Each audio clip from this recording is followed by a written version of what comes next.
I know, he all pissed off. Alright, fuck it. You guys want to sit down? Can't even lie though, if I had my Honda Prelude. That's what's up. Dude, I don't want to do this shit. Shit, we filming this too? We're filming it. Just audio. It doesn't have to go up, but I need it for reference. Sure, It's better than the voice message. Smart to do. So who am I speaking with? Fucking Shit, you want to go first? Thin Lizzy? I don't like doing things by the band, so if we could do. Yeah. You don't want to do it by the van? Okay, let's get on the couch.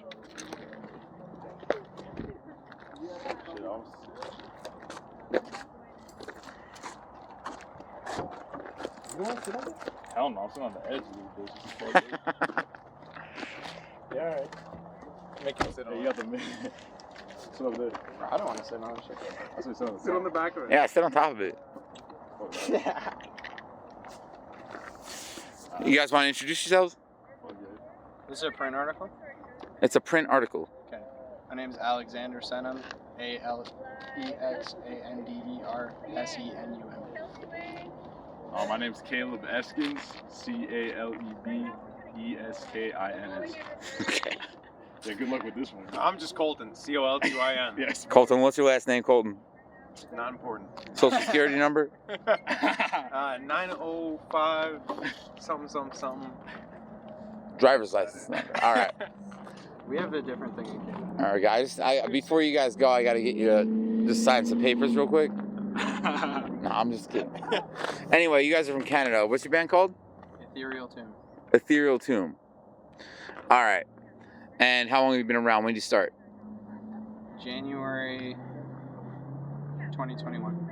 End of January 2021. Okay. And what compelled you guys to start a band? They're new. I started it at that time just because I wanted to be in a band. I just started playing guitar. Was there anyone that made you want to Let's start? keep going. I just being in a hardcore band? I just started playing guitar because my homies refused to be in a band. So I was just like, fuck it, I'm gonna learn guitar, and I just started the band. So is that like, without discrediting any of the other guys in the band, is it like kind of your project? Are you like the driving force behind it? Yeah. Right on. Definitely. 100%. So do you have like a kind of, what are your biggest influences? What? Like That's yours. Grief, Have Heart, Death, Slipknot. Okay. First two Slipknot records for sure. Fucking Biohazard, Madball, Black Sabbath. There's just a bunch of everything. Yeah. So Esoteric. how do you, who? Esoteric. Esoteric? How do you, like, let me ask real quick, how old are you guys? I'm 25. You're 25? 22. 22? 30. 30? Okay.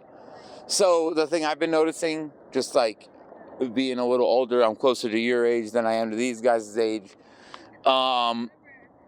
Yeah, there's definitely I'm in the same boat. I always enjoyed all kinds of music, but you're definitely functioning in the hardcore scene. Yeah.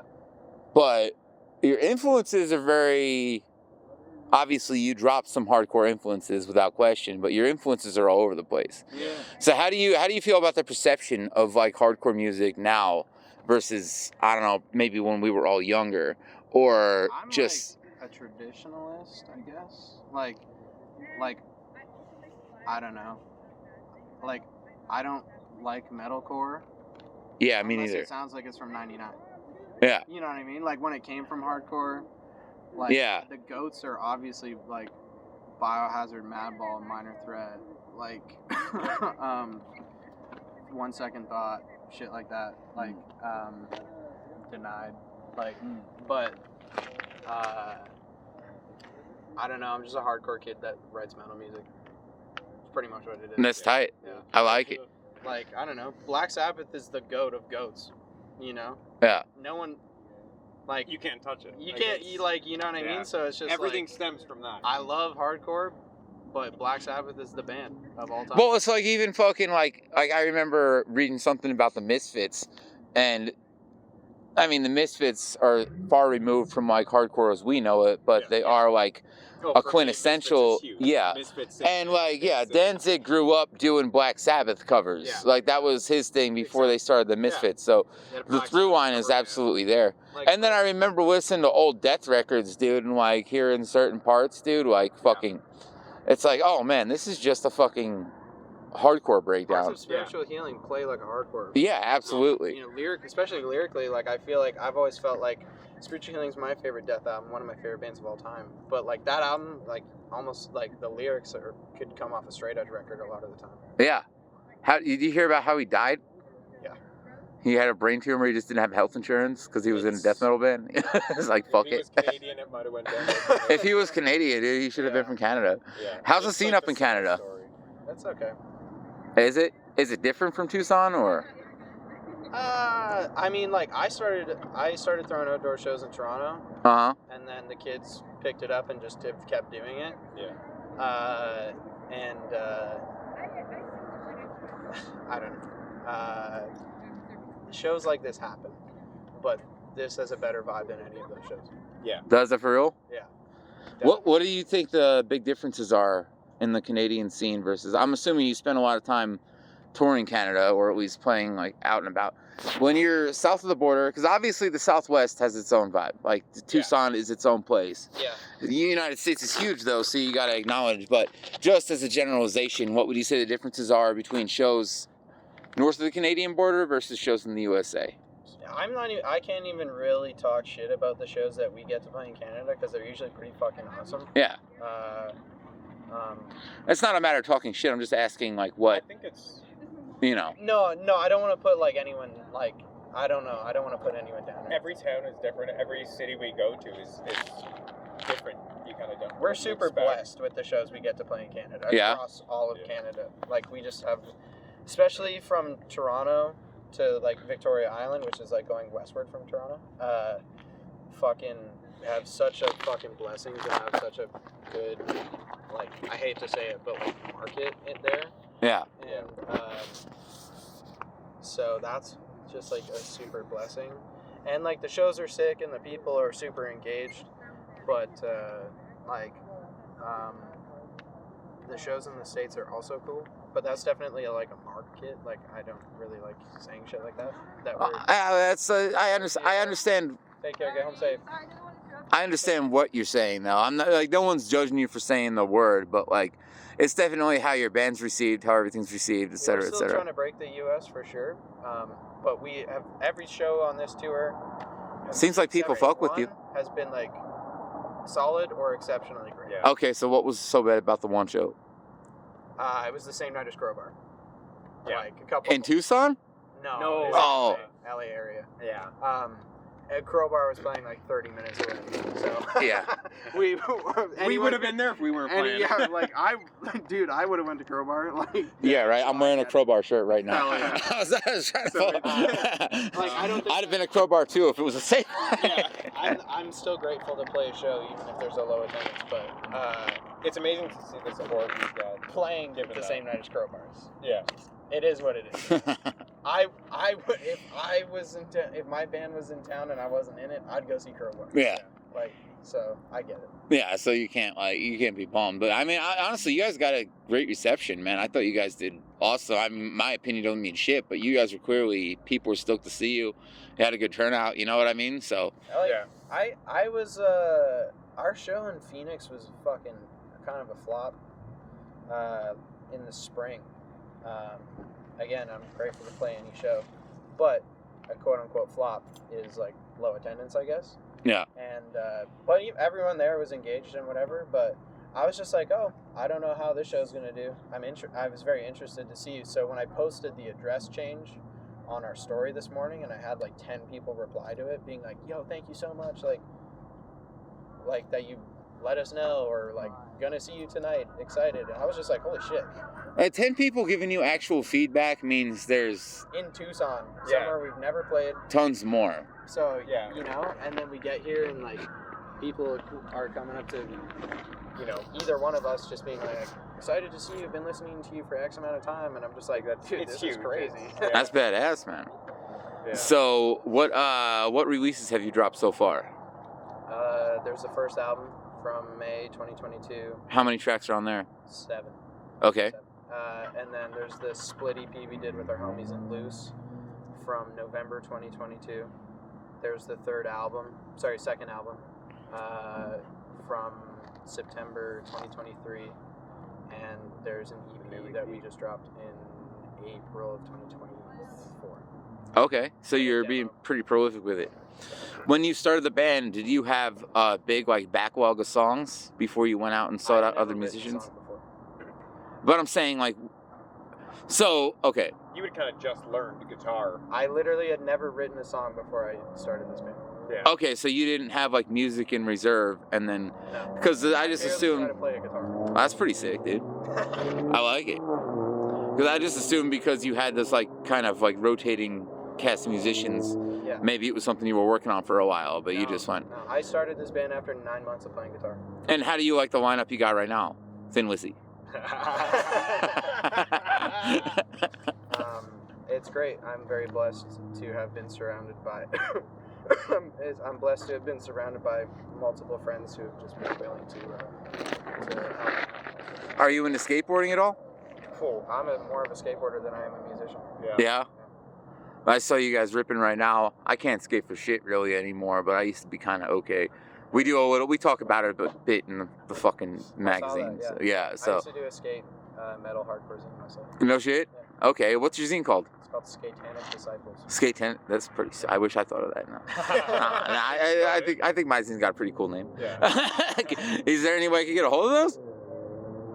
If you message that page and remind me after this tour's over, Yeah. I can mail one. Right on.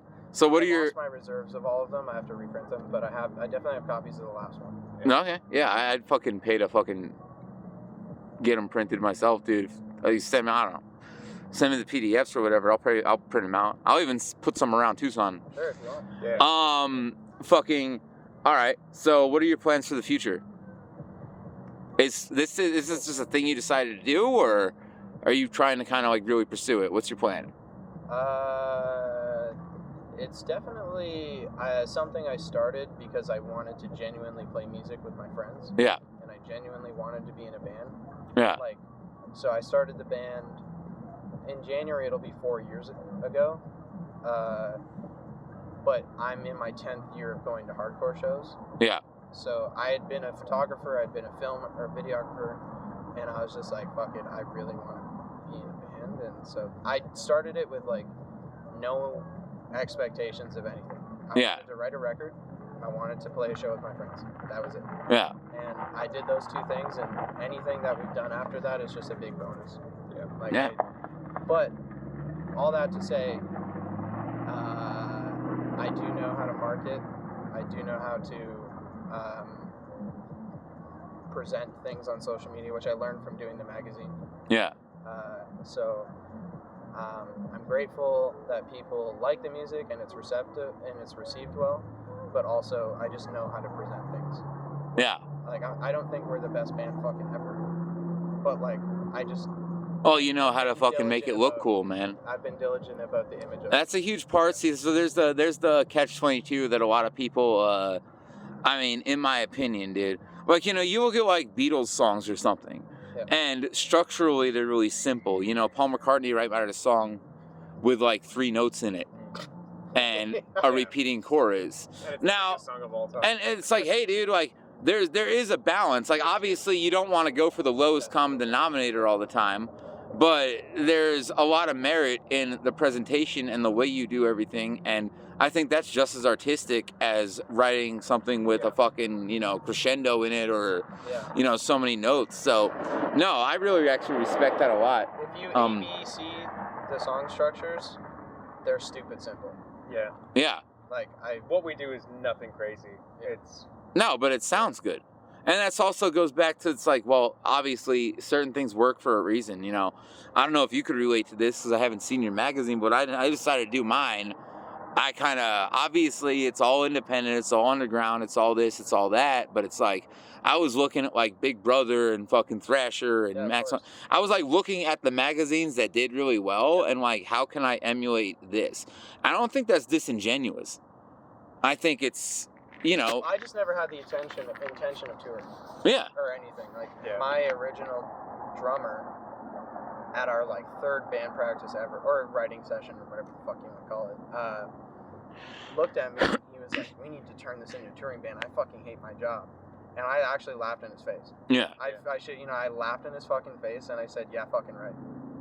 And here we are and in then Arizona. We've done fucking almost every single province in Canada just this year alone, and Well, like close to like I don't know 30 fucking states. Yeah. I say keep it up, man. So You know, well, what's the other thing? Like Black Flag was huge on self-promotion, huge on yeah, all this. big inspiration. For Yeah. me. And they're a quintessential fucking hardcore band, dude. Yeah. And no one's gonna stand there and say, "Oh, Black Flag was fucking vapid" or something. Yeah. Yeah. It's like, but it's like if you're gonna do the band thing, do it correctly. Yeah. Yeah, exactly. When I interviewed Gate Creeper, they told me the same thing. They're like, "Yo, we all grew up playing like independent. We all grew up doing this." It's funny that And- what I'm talking about is partly inspired by Gate Creeper because I interviewed Chase a couple years ago. Yeah, that's cool. I interviewed Eric because I grew up with him. Oh, so But he told me, and I know this to be true because I grew up playing shows to 5 people with Eric. yeah. He's like, "Yeah, man, we wanted to fucking keep playing music, but we're like, we're going to do this band, and if we're going to do the fucking band, we're going to do it correctly."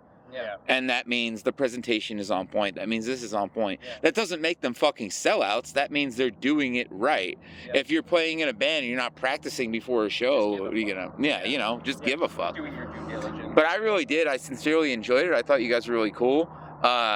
When you told me dystopia doesn't influence you, I was a little surprised, but I do believe it.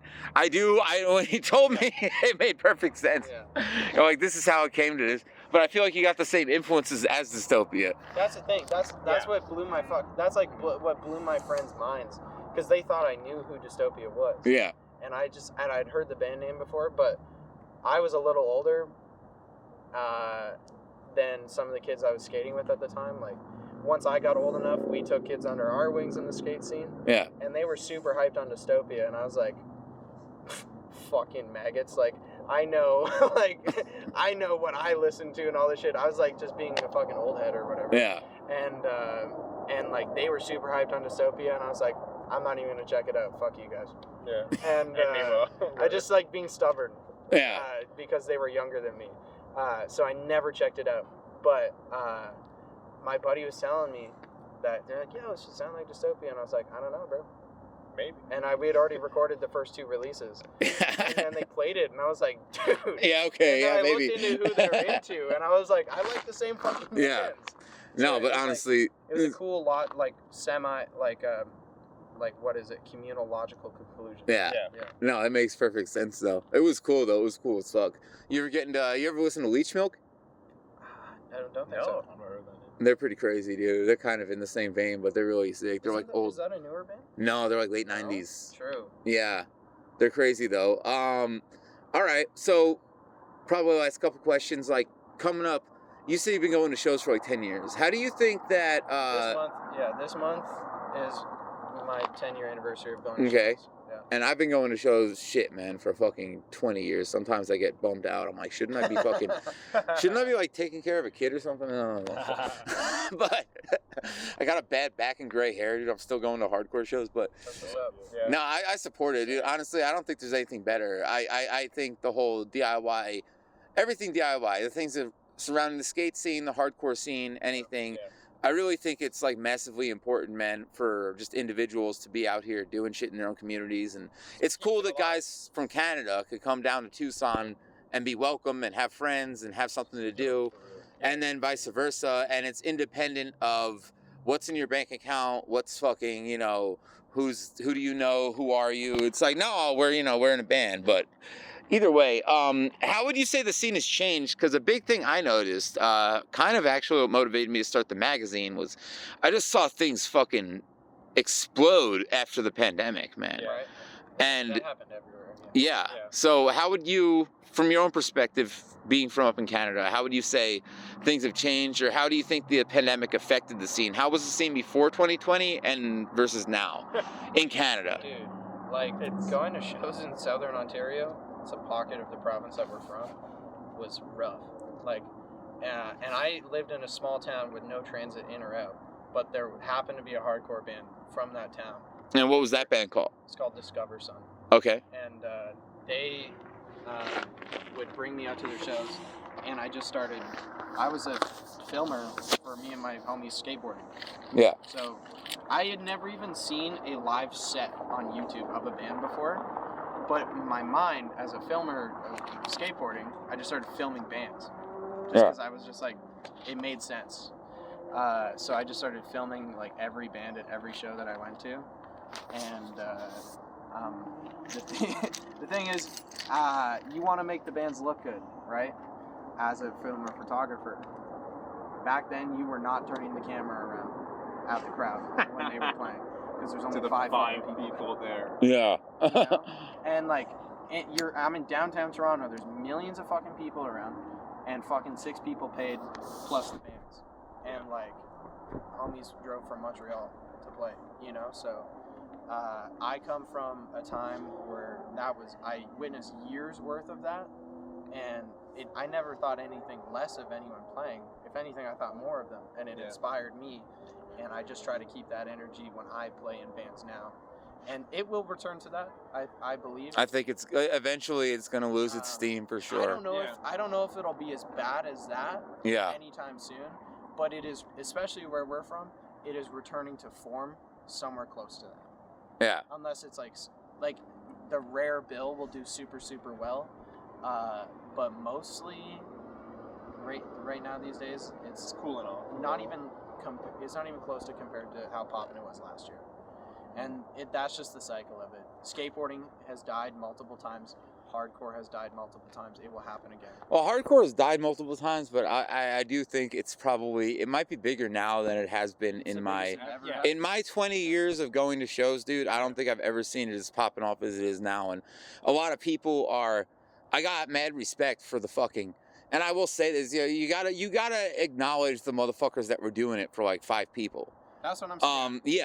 But. And it wasn't due to like a lack of talent or music. No, there's so many great bands that are influential now. Like, where do you think all the bands that these kids discovered during the pandemic came from? Yeah, exactly. So there's no question. But I don't get mad at it. I'm actually really happy to see that it's kind of picked up a little. You know what I mean? Yeah, like, that's awesome. I think it's cool. It saved my life. The thing I noticed, I don't know if you could agree with this, because I listened to your influences, and I'm kind of in the same boat, because I always listen to all sorts of music, but I kind of fell into the hardcore scene. I got involved in it. What I noticed is, back before the pandemic, and probably more so when I was younger, so maybe even a little before your time, there was like, oh, we're street punks, and we like 80s hardcore, and we like beatdown hardcore, and we like fucking anarcho-punk, and like it would be like, that's another reason why I felt so fucking like you'd probably separated. It'd be like, dude, it's like exactly. So I feel like, but right now it seems like everybody's, because I see kids in like corn shirts fucking getting into the pit, two-stepping to a fucking beatdown band. I think the genre constraints that people have in their minds and their cliques are not as weak, whereas before, locally to us, I would go to hardcore shows, and I would be very much looking like a skater metal kid. Yeah. But I listened to more hardcore than I did metal. That's just how I looked. And I would get treated differently because I wasn't some fucking meathead powerlifter wearing fucking New Balance. Right. And you know, fuck it, whatever. I still went to shows. I didn't really give a fuck. But that constraint of image and genre has changed, because like me being that metal kid, I was definitely a little outcasted, but there was always a couple bands that would get tokenized in our scene. Yeah. It was usually the metal band that had hardcore influences that most recently came through on a tour. And most notably, that would be Nails at one point, that would be Gate Creeper at one point, and that'd be Power Trip at one point. Yeah. And all 3 of those bands got tokenized in our hardcore scene. But back in the day, like 10 years ago, it just like wasn't very popular to admit that you liked Slipknot. It was like weird too. know. I always felt like it was like if you just showed up, because I think it was played up too though. Because I feel like if you just showed up and enjoyed the show, like people would be cool with you. But there was like a stigma. I think that's what people want to believe. I mean, that's what I experienced. Yeah. But I mean, yeah, it could have been different. Scenes are different. Yeah. Yeah. There's some places, and there were places where, like, I don't know, there were places where people would be fucking dicks. I mean, I pulled up to a couple metal shows where people were fucking assholes to me. It's like skate But- parks where they're super localized. Like, Yeah. we know you, we don't fuck with you. Yeah. Exactly. And I kind of get it. Which is an 100% interesting. You're the odd man out at the show. Kinda Well, it's like- an interesting difference too, because you coming from like a bigger city in Canada, and Tucson's blown up, but it used to be so small. It's like there was like this animosity here, but it was like street punks would have to fucking like associate with hardcore kids, because if they didn't, the shows would only be like 6 people. That's what Chase said. Yeah, Because I asked him, I was like, obviously you guys like hardcore. yeah, Like, what did y'all do, like, in your scene starting out? And he's like, he told me straight up, he's like, if we didn't come together, there was no scene. yeah. Like, So it's like everybody hated each other, and they would like fight after the shows, but then at the end of the day, they'd be like, all right, well, we gotta kind of get along, because if we don't, there's nothing. And like me and Eric grew up, and it was crazy because Eric had this band called Ceros, and it was a death metal band, bro. It was a death metal band. The drummer from Ceros is still in a metal band to this day that plays around town. yeah. And I don't know why Eric just liked going and playing hardcore. We had this little fucking warehouse we used to play at, and it was all like skate thrash and power violence. Yeah. And it was crazy. And then they would just jump on the bills, and they'd be the best band technically, like by a long shot, because obviously, you know, but it was just kind of cool. But yeah, so it's interesting hearing that perspective, because I would hear about the animosity, and it existed here, but it's like everybody would swallow their pride a little bit Yeah. just to fucking, so there could be a scene. Yeah, it's Yeah. like nowadays, like, kids will have fucking straight up hardcore bands, whatever, in some sect of hardcore where it's like very much that, and their influences will be fucking Slipknot and Korn, Yeah, and like maybe Madball or something. yeah, You know what I mean? Where, which is cool. which is I fuck. I think it's awesome. I love it. But Although it gets a little Yeah. choppy sometimes, because Back I in the day, remember. where I was from, like I felt outcasted, Yeah, but I didn't know for sure. I think. And then I asked people who were older than me recently, Yeah. who knew me back then, and they were like, "Yeah, dog, that wasn't in your head. Like, Yeah, you no. actually were kind of like, not me specifically. Not like anything had something against me specifically, but because I looked the way I did Yeah, and Yeah. skated and shit. which I think is good. Although skating has always been kind of, well, no, not necessarily. I think it's a good thing. I think the direction. These motherfuckers want to look like skaters. They just mad that they can't skate. Fucking pussies.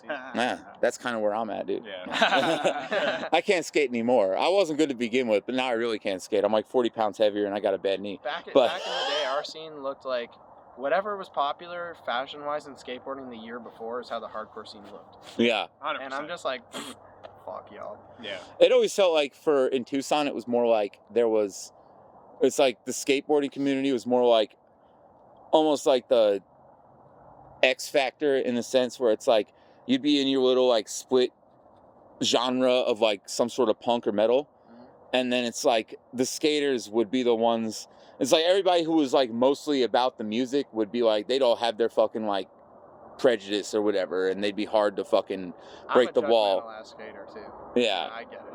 Fuck But it. the skaters would be the ones that would just go where they wanted. So it's like if you got the skateboarders to show up to your show, you'd be like, oh, fuck yeah, dude. Yeah, it's the same in skateboarding. There's hash versus fresh, Yeah, you know?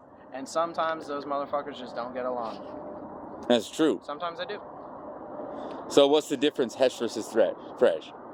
Hesh is like punk skaters, Hash and is like the metal punk hardcore yeah, dudes. and Fresh is like the hip wearing, hop like, the inspired Disrupt shirts Yeah. and shit. with Nike their fucking- skaters. And then you get the whack ass fucking Nike skaters with their fucking Spring hockey shirts. boards and shit. I wish you guys were here long enough, dude. I'd take you down to the homie's house, but And I'm not legitimately hateful towards those people. I just cannot imagine being like that. yeah, Like if a company like that puts out a skate video, I ain't watching it. yeah. But I'll be homies with you at the park.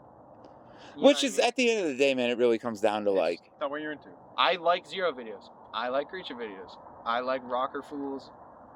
I don't want to watch some fucking dude who look like he came out of Balenciaga fucking ad and film the part. Sorry. Yeah. I feel that. Well, it goes back to, I think, that whole fucking, like, that whole genre. It's in the spirit of DIY, man. I mean, Yeah. and so it's like the thing about skateboarding is it's so fucking cool and so, like, widely accepted. It's like, it kind of, look, I mean, I don't care if somebody wants to, like, take a shower every day and look clean. Like, I'm totally for that. Yeah. But what I'm like, I do get concerned about it, like the idea of it becoming commercialized or being seen as like, oh, I'm gonna fucking start fucking skateboarding so I could fuck a Kardashian or something The like thing that.